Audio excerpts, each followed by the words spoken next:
Yuda yari umuvugabutumwa, yari umwe muri za ntumwa 12 yafatanije na Yesu gusenda abadayimoni. Ariko kuko yari ku isi atangura gukora ivyo umwami Yesu adakunda, akengera impanuro Yesu yamuha.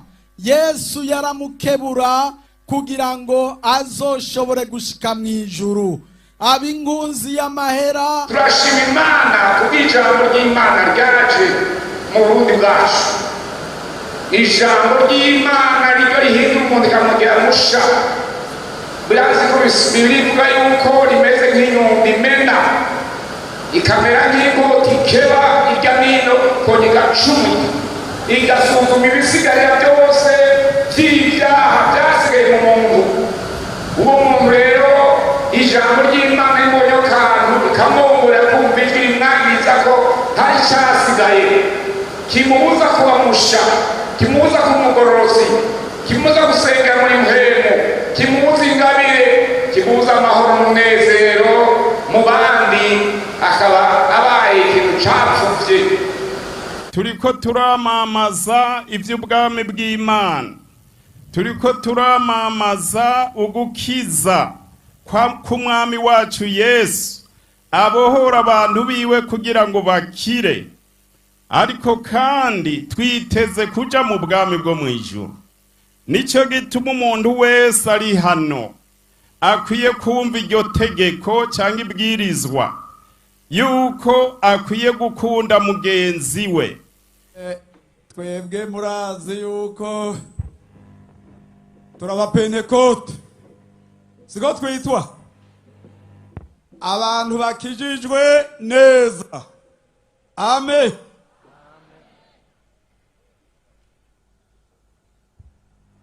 Mubonye abantu b'Imana bariko bariginagura imbere y'Imana biyaguye, ntimuhave musitara.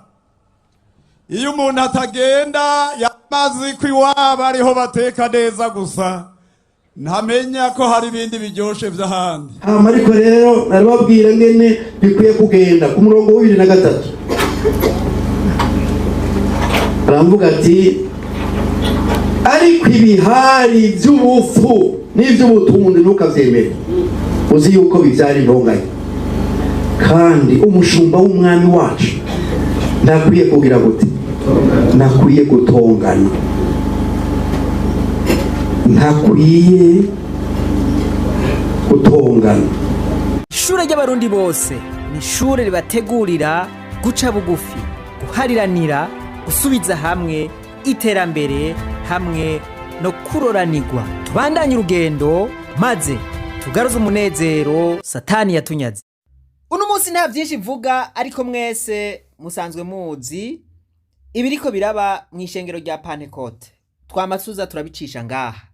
Muri ibi biriko biraba rero, abakirisu eka mbere n'abakozi b'Imana bato bato canke abigisha, abarimu, voilà, ntibisanzura mu gushikiriza ivyiyumviro vyabo, kubera yuko ivyokwirikira vyohava biba bibi.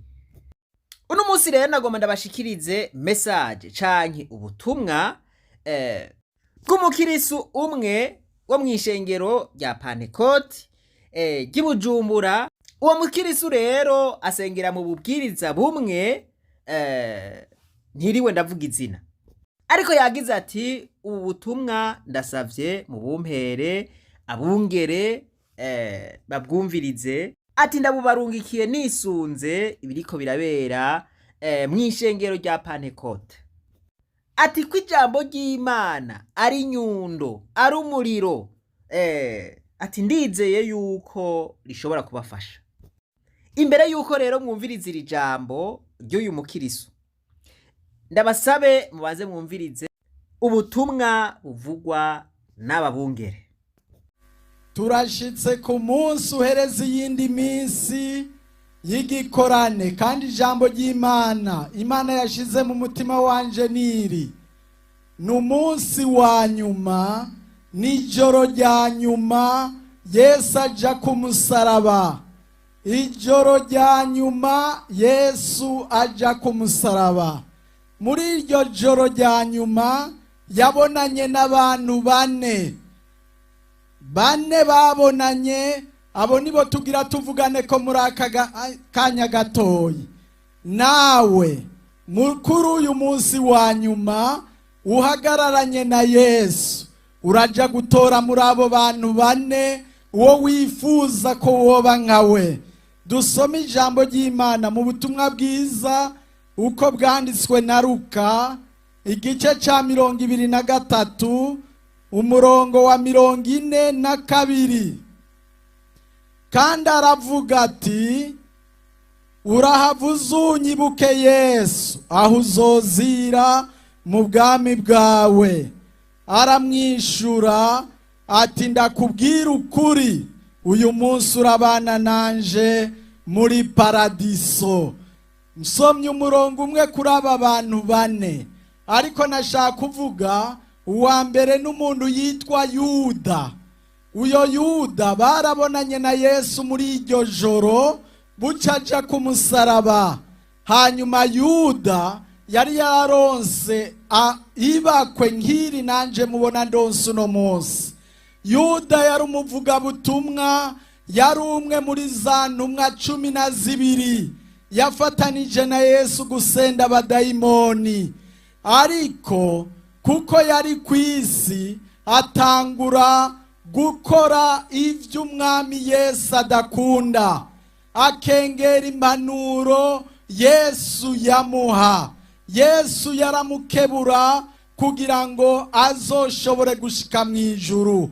Abingunzi y'amahera aronka n'igikogwa. Uno munsi mugenzi ukironse hano kwisi womenya ko bagukunda kandi bakwizigiye. Uguhaye ubutunzi kugira ngo uburongore, hanyuma umubere umukontable, umudandariza ahantu, nuko abakwizigiye. Yesu arizigira Yuda, ariko impanuro yaronse ntiyazakiriye. Amaze guhemuka akagura umwami wiwe, yaciye atangura kwicuza. Umuririmbyi avuga ngo naho wo kwicuza, ukicuza ivyo ntibikuraho icyaha cawe. Igikuraho icyaha ni giki? Nukuja munsi y'umusaraba. Yuda yahereje kwiyahura. Muri iryo joro nyene Yuda yaciye aja kwiyahura. Shengero ry'Imana muri hano, wibaze Yuda amaze kubona igicumuro ciwe, iyava mu gisagari Yerusalemu akiruka Golgota munsi y'umusaraba, akacashika aho Yesu abambwe, akagumbira umusaraba, akavuga ati, Yesu ndasavye imbabazi. Mwibaza ko Yesu yari kumwishura iki? Shengero ry'Imana yari kumwishura ngo iki? Ndakubabariye. Ki? Ndakubabariye. Ki? Ndakubabariye. Ngo iki? Ndakubabariye. Yari kumwishura iki? Yari kumwishura ati, ndakubabariye. Nimba vyari kugenda uko, mbega kubera iki abungere bobo batagomba kubabarirana? Aka mukibazeko, bobwira abakirisu gute ngo mubabarirane kandi nabo batagomba kubabarirana? Imana ishimwe cyane. Aha rero urabe uti, nanje ndifuza kuba nka Yuda cyangwa sinkabe nka Yuda. Ugira kabiri babonanye n'uwitwa Pilato.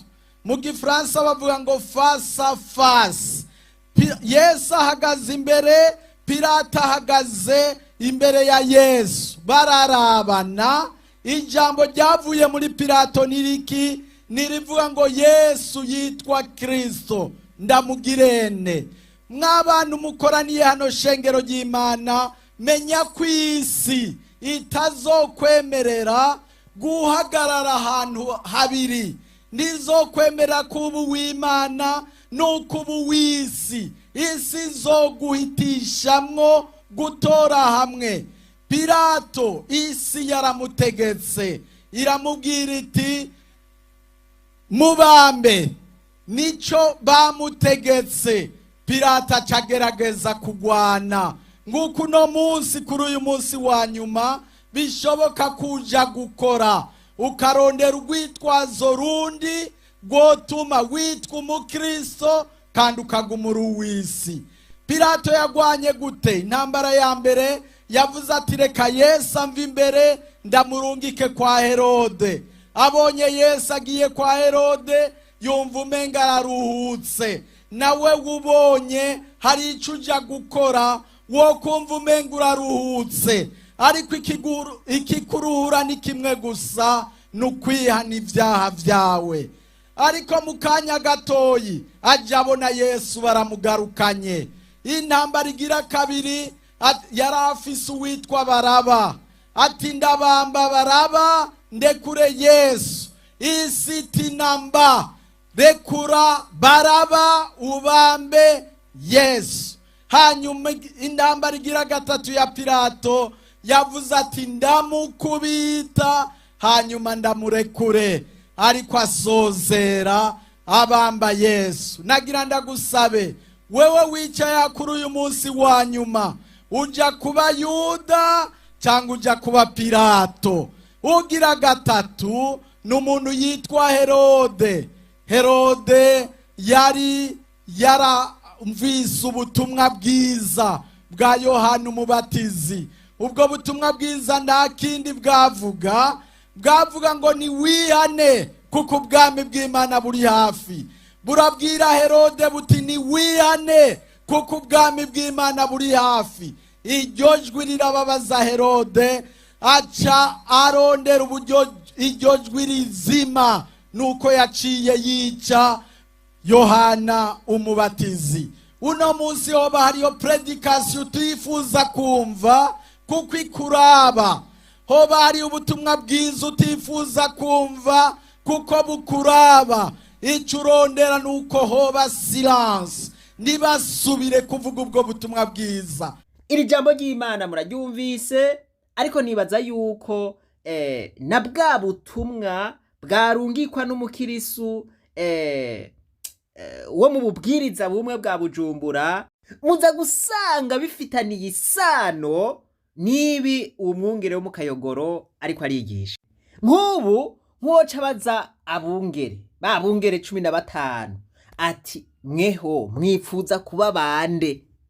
Ko vyabananiye guhana imbabazi, ko vyabananiye gusubiza hamwe, ko vyabananiye kumvikana, mwifuza kuba bande? Uri kuranyumva, woba wifuza kuba Herode, woba wifuza kuba Pilato no munsi kuri uyu munsi wa nyuma, cange woba wifuza kuba Yuda? Ya muri Zaburi ya 35, Zaburi ya 35 abahe gusoma gutangura. Zaburi ya 35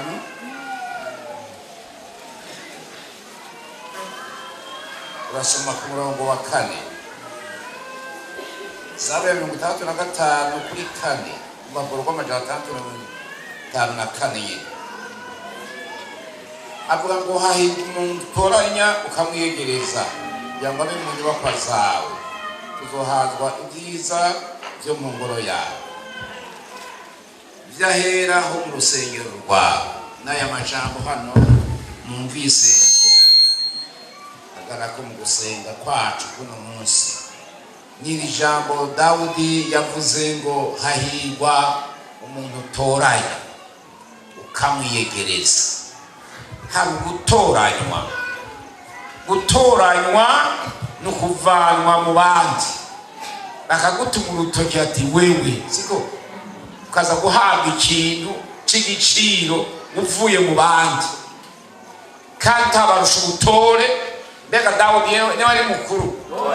Dawudi niwe ari mu nyuma y'abandi, yavuye yivugako ngo hahirwa, eka asenga Imana ngo hahirwa umuntu utoranya ukamwiyegereza. Yagomba kuvuga ingene Imana yamwiyegereye imutoranije. Hagiye umuvugishwa n'Imana Samweli. Sawuli yari yabaye nabi, Imana igomba kuvuga ko irondera uwundi yosubira Sawuli. Samweli avuga ati Imana bati genda kwa Isayi urobanura uwo nzokubwira azoba umwami. Aravuga ati Sawuli yavyumva arayica. Imana yavuga ati genda witwaze inka y'ikimazi ugende uvuge kugiye ku kimazi, ivyo umwami ntubivuge siko.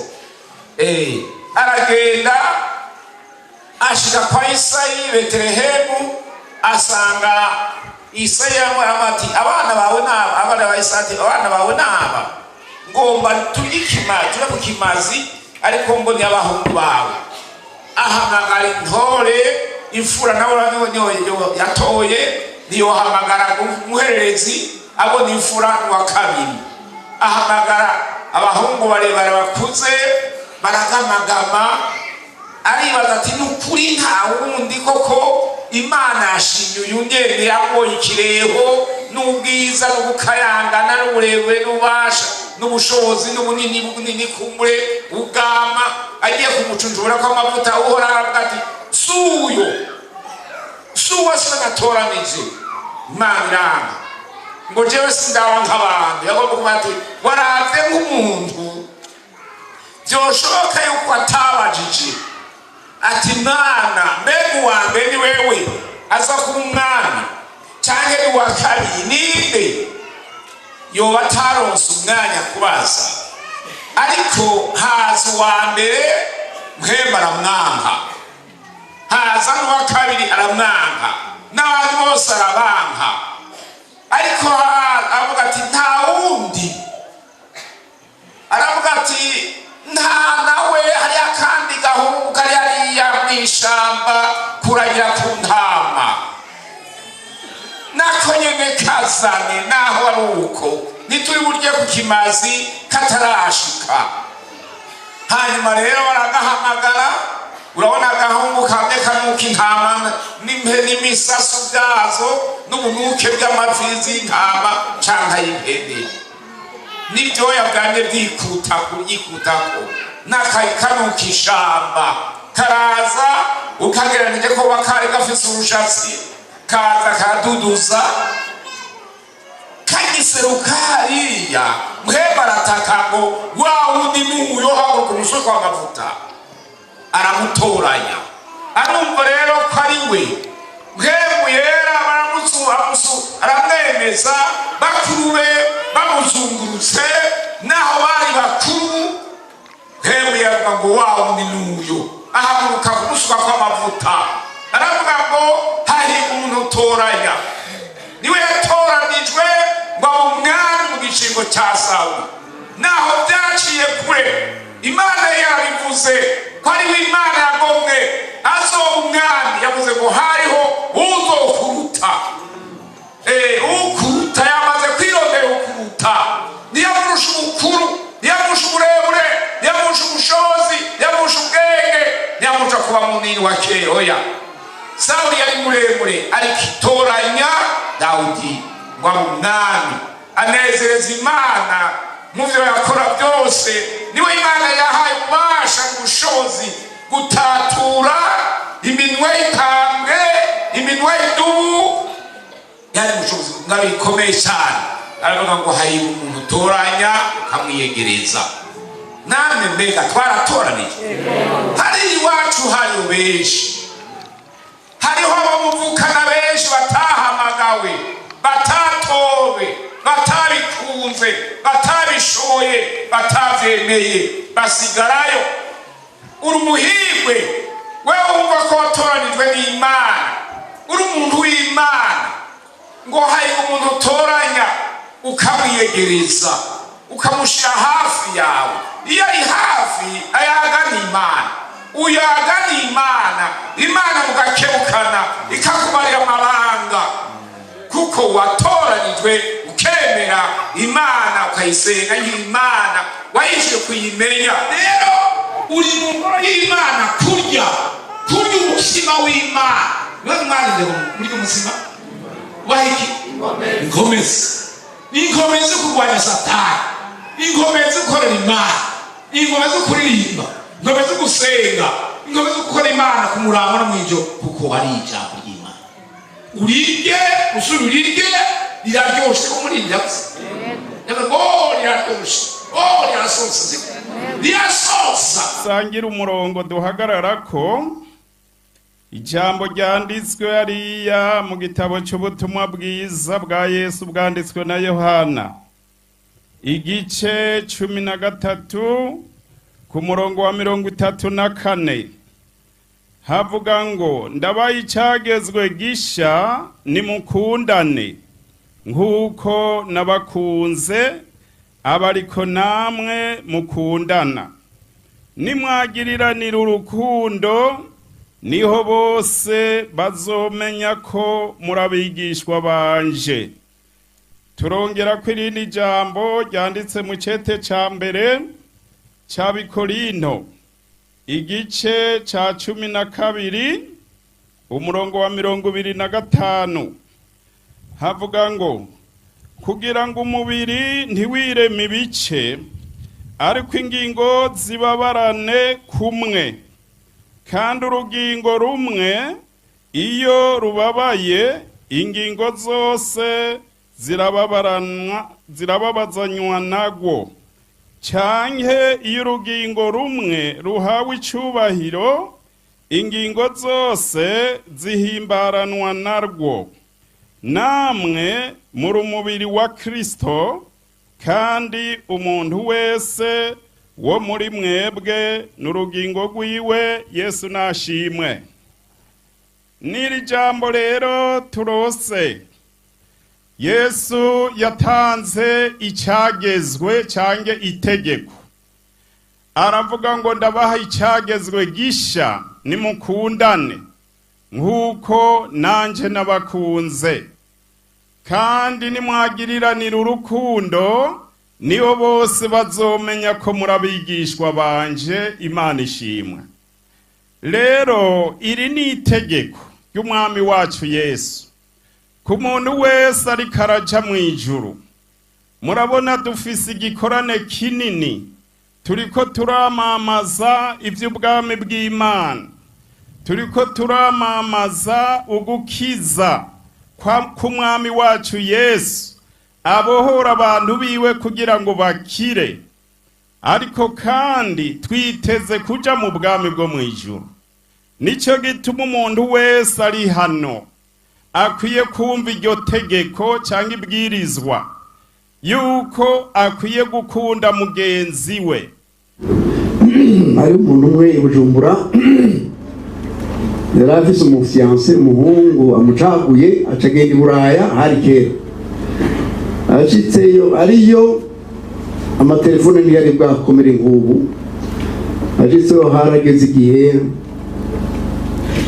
agatangura kubona uwundi musore tewe aho uriyumvira yuko umuntu yahora i Buraya ashima wewe arondera wewe ateye we nkubwira inama muhebe ndagutware nturindire ikitazogaruka. Hariya boroshe guhendwa bacaca naho kwatego baca bategura urubanza rwabo ruragera. Wawundi nta nkuru n'imwazi yinge rero ibara rigwe hagere ko bagira mariage nyamuhungu ari ngaho yihorere, ariko arenguke muri nyarubanza araherekeza mu bandi ariko kakiriyo. Ndabizi ngene bahora bigenza, baraja mu masware amango, kandi iyo bari muri soire abageni nibo batangura bakugurura intambo, kandi umugeni bamukurakuranwa ko abaherekeza bose na wa muhungu araramukirwa. baratamba jaramu yaje atewe mbega bangize ibihi nawe atereka n'ubu ndacagukunda. Iryo sibara raba ngene ubigenza, je n'ubu ndacagukunda. Iyo asimbira hanze ahamagara tagisi agarara ngaho, baratamba wa mukobwa baraba ku jisho nk'ugiye mu bwiherero tubukira muri tagisi baratamba batangura kugira urukebwa ngo umugeni iryo sibara bariruka baja mu bwiherero bararondera hose barabura baraja hanze umuzamu ati mbega murondera nde ati umugeni ngo ngira ngo akarigwana ngo murini bavanye ngaha oya ahafashe mbega intambo yarabandanije ibara ndari nakageni nk'umugani ariko n'ivyabaye hari Bujumbura kera n'ivyabaye ariko nk'umugani mbona ko bigana kariho twara ba satani tugira gute mbega yaraduhevye turengarenguka ariko ngo twumire mu ijambo ry'Imana ico umwami agenda tubwira tugikore azoteterwa ivyo yoca mu vyose tuzogena n'intsinzi. Imana nidufashe. Nagomba turangirize ku majambo dusoma Paulo yaremesheje Timoteyo ari muri prison, aramwandikira icete kandi numva ko natwe twocibwa ukanya. Icete ca kabiri ca mbere umurongo wa 6. Nico gituma nkwibutsa gufurura ingabire y'Imana iri muri wewe ngo yake yagushizwemwo no kurambirwa kw'ibiganza vyanje, kuko Imana itaduhaye umutima w'ubujora ariko yaduhaye ubushobozi n'urukundo no kwirinda. 8. Nuko ntugire isoni zo gushingira intahende umwami wacu canke izanje imbohe yiwe, ariko ufatanye nanje kwihanganira imibabaro kubw'ubutumwa bwiza nk'uko ubushobozi bw'Imana bugushoboza. Yadukijije ikaduhamagarisha umuhamagaro wera udatewe n'ibikorwa vyacu, ariko utewe nuko yabigabiye ubwayo, kandi utewe n'ubuntu bwayo twaherewe muri Kristo Yesu ibihe vyose bitaraba. Umurongo wa 11. Ubwo butumwa nabushiriweho, ni Paulo yivuga, kuba umuvuzi wabwo n'intumwa n'umwigisha. Nico gituma kandi mbabazwa ntya ari muri prison yamara n'ibintera isoni, kuko nzi uwo nizeye kandi nzi nakekeranya yuko ashobora kuzigama ikibitsanyo namubikije gushitsa kuri wa munsi.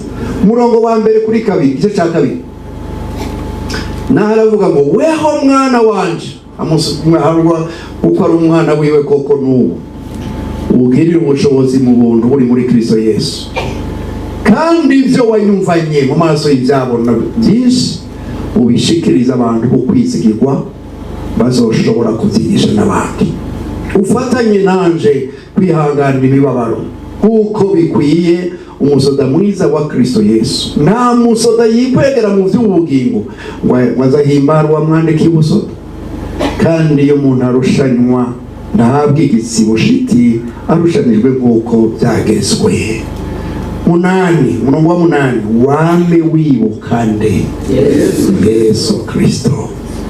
Wame wibuka Yesu Kristo yazutse mu bapfuye, yakomotse mu ruvyaro rwa Dawidi, nk'uko ubutumwa nahawe buvuga, ubwo mbabarizwamwo no kubohwa nkabohwa nk'inkozi y'ikibi, ariko ijambo ry'Imana ntiribosha. Nico gituma nihanganira byose kubw'abatoranijwe, kugira ngo nabo baronka agakiza kari muri Kristo Yesu gafatanije n'ubugingo budashira. Iri jambo ni iryo kwizerwa, namba twarafanye nawe tuzobanaho nawe, namba twihangana tuzokwimana nawe, namba tuzomwihakana nawe azotwihakana, naho dutoba bizigirwa uwahora ari umwizigirwa, kuko adashobora kugira ngo guhindagurika. Imana nidufashe, umwami naduhangaze n'aya majambo bereko ingene Paulo aho yarageze ntivyari bimworoheye, hari naho yasa n'umuganyira baravuga ati terega Dema yarantaye uko akunzise. Rega bibaho, yarantaye yigiriye n'abandi Luka gusa niwe twasigaranye. Ariko icyantangaje muri ayo majambo yavuga ngo hitana Mariko ngo ngirira ikimazi. Uwo Mariko n'umwe yari yaranse mbere yatumye batandukana na Barunaba ati turajana, undi ati nitujana ko yadutaye nitujana. Ariko Barunaba arengenga mu iruhande baca baravana.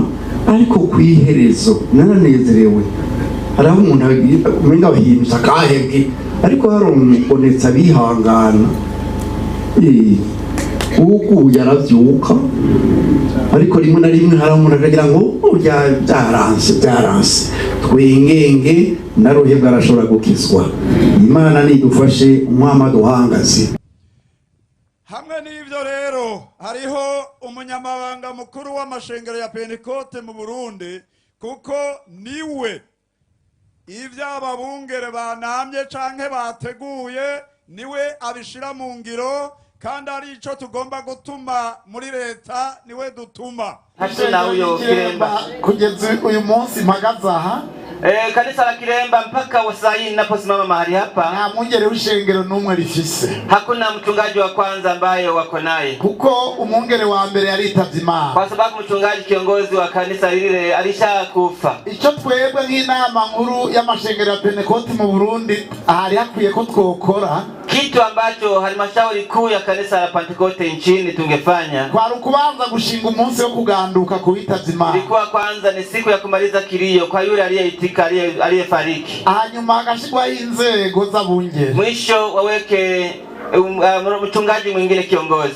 Ivyo bindi vyo kugwanira ishengero canke izindi nyungu zindi vyobaye inyuma y'iki. Mambo mengine ya kupigania vyeo ama faida zingine yangekuja nyuma ya haya. Mumbaza muti none wa mbere ko yitavye Imana none wa kabiri na warihe? Mungeniuliza kwamba mbona wa kwanza alikufa na wa pili yako wapi? Araho wenyene yishitse. Babarira ko aya mashengero 11 bayahamagaye kwa president ntiyitaba. Mulisikia waliita makanisa 11 kwa rais na hawakuitika. Mu byukuri ntitwitavye. Kiukweli hatukuitika. Hanyuma kutitaba ni kwabaye kugayana. Kutokuitika si madharau. Twaretse kwitaba twisunza amategeko. Twaretse kwitaba twisunza amategeko. Tulikataa kwa sababu ya sheria fulani. Kuko aya mashengero 11 yaracemera uburongozi bwa CPU. Makanisa ya 11 yalikuwa nakubaliana na uongozi wa CPU. Umusekretari generale wa CPU twaremera ko ari waduserukira imbere y'amategeko. Mwakilishi wa CPU tulikuwa tunakubaliana kwamba ndiye anatuwakilisha kisheria. No kuvuga rero ngo iyo twitaba twebwe twese amashengero maana tumukuye twagomba tumusabe ashike hano nahasanzwe ari wino. Erega bwana aha niho naburongoye niho bakubonera na wewe, kandi naho vyoba bigumye kukiri muto ndabona uzobirinda. Mbega muramuhaye kaze Pastor Nicola, mumuhaye kaze mu izina ryande Yesu Kristo amukorera iki?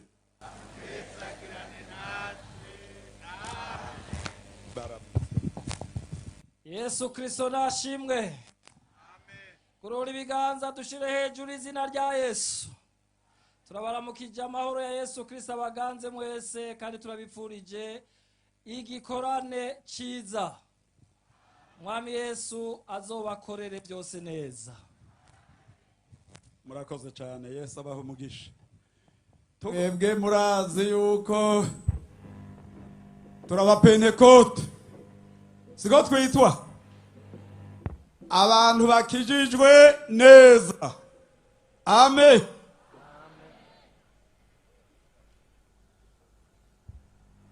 Mubonye abantu b'Imana bariginagura imbere y'Imana biyaguye, ntimuhave musitara. Iyo umuntu atagenda yamazi ko iwabo ariho bateka neza gusa, ntamenya ko hari ibindi biryoshe vy'ahandi. mwivugabutumwa rero nk'iri wakoranije abantu nk'aba hanyuma ukavuga ko abantu baguma baboshe bahava binjirwamo n'izindi mpwemu mbi. Turiko turaririmba twarasenze Imana ubushobozi mw'ijuru bumanuka haturi aha twarahasengeye turagomba ko abantu babohoka. Nimwidegembye, Yesu yarababohoye, Yesu yaraducunguye, nashimwe. Mukomere amashyi Imana, na Satani avyumve ko turaha. Yesu yaramusinze Golgota.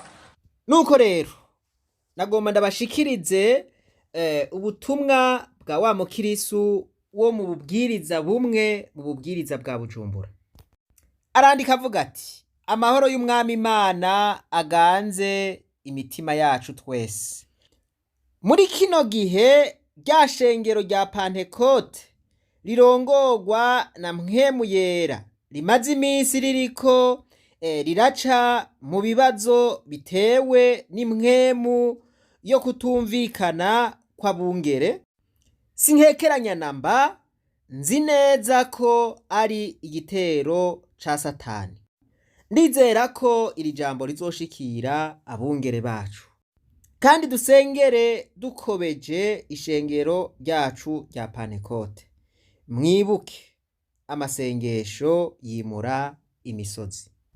Aratanga ijambo riri muri Yakobo igice ca 3 guhera ku murongo w'14 gushika ku murongo w'18. Haravuga ngo: ariko namba mugira ishari ry'inkazi mu mitima yanyu, mugakunda kwirema ibice, mwoye kwirata mubesha, mucumura kukuri. Ubwo bwenge sibwo bwururuka buvuye mu ijuru, ariko n'ubw'isi, n'ubw'abantu, n'ubw'abadayimoni. Kuko aho ishari riri bo no kwirema ibice ariho umuvurungano uri, n'igikorwa kibi cose. Ariko ubwenge buva mu ijuru irya mbere buratunganye, kandi n'ubw'amahoro, burengenga, bukunda kugirwa inama, bwuzuye imbabazi, ntibugira uburyarya, kandi imbuto zo kugororoka zibibwa mu mahoro n'ababanguranya.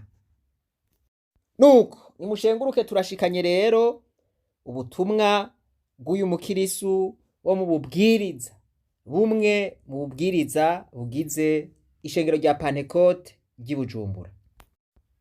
Banyakubahwa bungere, murongo y'amashengero ya Pantekote mu Burundi, ubu butumwa bw'uyu mukirisu mu buzirikane. Murazi ingorane ziri muri Pantekote. Nivyo mu vyo mwagarutseko, mwagarutse ku kwihana, mwagarutse ku kigongwe. Ariko none gabungere, mwumva mwoshobora kwigisha ikigongwe canke mukigisha abakirisu ikintu kijanye no kwihana? Namwe vyarabananiye, vyarabananiye guhana ikigongwe, vyarabananiye kwihana. Nuko Imana nibahezagire, ibi bintu muvyiyumvire ko jewe nama ndabibutsa gusubiza hamwe. Mu vyo twigisha ikigongwe, twigisha gusubiza hamwe.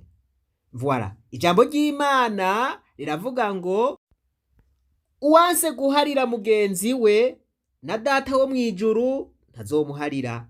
Voilà.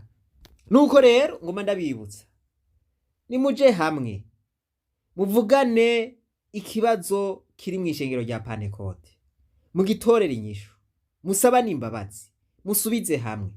Ivyo nivyo bizosubiza hamwe ubusho bwa Kirisitu Mwami. Ariko mukaguma mukomantaza imitima, ishengero rizokwicamwo ibice, kandi ivyo mumenye yuko muzobitangira raporo niyo mwashika mw'ijuru. Muzoba mwarasubije intama hamwe canke muzoba mwarazitandukanije. Imana nibahezagire mwese, reka twibandanize rwa rugendo rwacu maze tugaruze umunezero Satani yatunyaze. Umuntu atarashika mw'ishure ry'abarundi bose turamuhaye kaze.